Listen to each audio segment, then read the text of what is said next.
So yun guys, mag-ayos kami ngayon ng mga gamit ko. Kasi tingnan nyo naman, sobrang dami mga gamit. Tinanggal na nga pala namin yung cabinet ko dito kasi pinalitan namin netong lagayan na to. Galing to dun sa pantry area, pero since meron naman na kaming cabinet, kaya dito ko na lang siya nilagay. And then yung cabinet ko dito, dati is ilalagay ko dun sa may kabilang kwarto. Yun siya guys.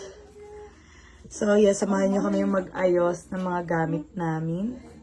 Mga bag, and dito ko ilalagay yung mga sapatos. Yun, doon yung mga bag. Mga mare, ito na ngayong araw na general cleaning dito sa aking kwarto mga mare kasi napag-isipan ko nga na ayusin na nga itong mga bag at mga sapatos ko or mga sandal. Nagpatuloy na lang talaga ako dito sa kaibigan kong si Mariel mga mare at dito naman kay Tita Are. Makto talaga yung araw na ito mga mare ko kasi wala nga ako masyadong ginagawa. Pinalitan ko nga mga mare yung lagayan ng mga bag ko at saka mga sandal or mga sapatos. Eksakto naman ay sobrang nagmatch naman yung color niya dito sa wall. Diyos ko mare, kaya ayoko talaga naboboring ako mga mare kasi kung ano-ano na lang ginagawa ko, ganon.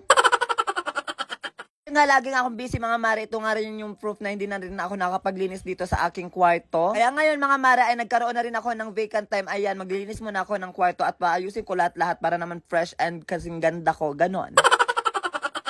Nagtulong-tulong na lang nga kayo mga mare maglinis dito at pagkasikaso ng mga bag at mga sandal mga mare para maaga naman kaming matapos. Bale si Mariel at si Tita Aret na nga nakasign dito sa mga bag mga mare habang ako naman dito sa taas ng cabinet. Na talaga dito mga mare yung importante talaga na kailangan i-keep. Sabi ko unahin na nila muna yung mga bag mga mare habang ako naman dito sa may taas kasi titingnan ko muna dito kung ano mga pwedeng itapon or what. Ayan mga mare, inaayos ko nga muna dito at may mga kinukuha nga ako dito mga mahalagang papeles mga mare ko at ayan tingnan mo naman yung dalawa ay sobrang busy din sa pag ng bag. At kung alam kong gusto na dito sa taas mga mare, ayan, tinulungan ko na dito sila Mariel at Tita Aret sa may baba para naman matapos na. Oras nga niya mga mare ko, hindi naman ako talaga masyadong busy kaya napagdesisyon na namin na maglinis at mag-ayos ng mga bag or mga sandal. Mga mare, ginagrab ko na talaga yung mga araw nito mga mare kasi mga next day alam ko naman magiging busy na naman ako at hindi ko naman magagawa to. Mga mare, ayan, go lang, laban lang, push lang, ganun. No, ganun pa naman mga mare, talagang kapag nagkakaroon naman ako ng vacant time mga mare, meron naman tayong time para makapaglinis. Kung napapasin yung mga mare, bago na ngayon lagayan ng bag at saka sapatos mga mare kasi yung dating lagayan mga mare nandito na sa kabila, which is yung kwarto nila Marian. Ko talaga kasi mga mare, itong lagayan na to ngayon ay sobrang ganda at perfect na nga siya dito sa wall namin dahil color white para aesthetic. So ayun mga mare, habang sila Mariel at Tita Aret nakasign dito sa may mga bag, ako naman dito sa may mga sapatos or sandal ko, dito na ako nag-asikaso. Mga mare, ako na rin pala dito naka-assign dito sa may mga sandal. Pero nakaka-satisfying talaga mga mare kapag gumagawa ka talaga nito at alam mo talagang pinagpaguran mo, makikita mo yung resulta, napakaganda. O, diba, bongga. Tinala talaga mga mare ko ay nandito talaga yung best friend kong si Mariel at nandito rin si Tita Alet para tulungan talaga ako nito. Kasi naman, Diyos ko po, Rudy, ay sobrang kapag ako lang nito siguro abutin pa ako ng 5 hours baga matapos. Charis.